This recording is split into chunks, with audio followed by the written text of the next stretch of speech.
मागच्या 7 ते 8 दिवसापासून सोलापूर जिल्ह्यामध्ये पावसाची जोरदार बॅटिंग सुरू आहे। आपण जर बघितलं तर सोलापूर जिल्ह्यामध्ये 171.1 मिलीमीटर पावसाची नोंद जी आहे ती झाल्याचं चित्र आपल्याला पाहायला मिळतंय। मी सध्या उभा आहे वैराग परिसरामधील तडवळे गावामध्ये। आपण बघू शकता या ठिकाणी चिखलाचं पूर्णतः साम्राज्य पसरल्याचं चित्र आपल्याला या ठिकाणी पाहायला मिळते। खरं तर तडवळे गावामध्ये न भूतो न भविष्यती अशा पद्धतीचा पाऊस जो आहे तो मे महिन्यामध्ये या ठिकाणी पडला आणि आपण बघताय की मी ज्या परिसरामध्ये उभा आहे त्या ठिकाणी साधारणतः 3 फुटापर्यंत पाणी जे आहे ते या ठिकाणी आलेलं होतं। आपण राऊत कुटुंबियांच्या घरामध्ये आहोत। आपण दृश्यांच्या माध्यमातून जर बघितलं तर त्यांनी वर्षभर राबून कमवलेलं जे धान्य आहे त्या धान्यामध्ये पाणी गेल्यानं अक्षरशः वर्षभराची मेहनत जी आहे ती पाण्यामध्ये गेल्याचं चित्र आपल्याला या ठिकाणी दिसून येते। खरं तर संपूर्ण रात्र या राऊत कुटुंबियांनी जी आहे ती जागून काढलेली आहे।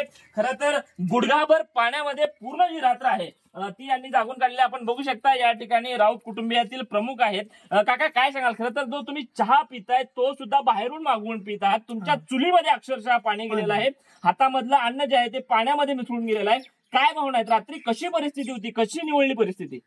रातभर पाणीच काढत बसला, मला जे इकडं तिकडं करीत रात्र सगळी अशी नाशी उजळली।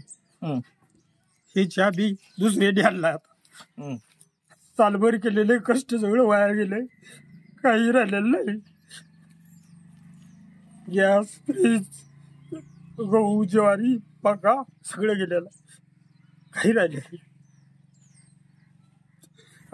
आणि पाऊस भरपूर मोठा होता त्यामुळं काही सुद्धा नाही।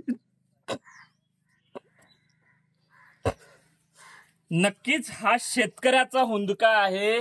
अवकाळी जो पाऊस होता, मान्सूनचा जो पाऊस होता तो या ठिकाणी कहर म्हणून बरसला आणि शेतकऱ्याच्या डोळ्यामध्ये आसव जी आहे ती या पावसाने आणलेली आहेत। त्यामुळे हा हुंदका जो आहे तो आता प्रशासन आणि सरकारपर्यंत पोहोचतोय का आणि या सरकारकडनं या शेतकऱ्यांना न्याय मिळतोय का हे पाहणं आता महत्त्वाचं ठरणार आहे।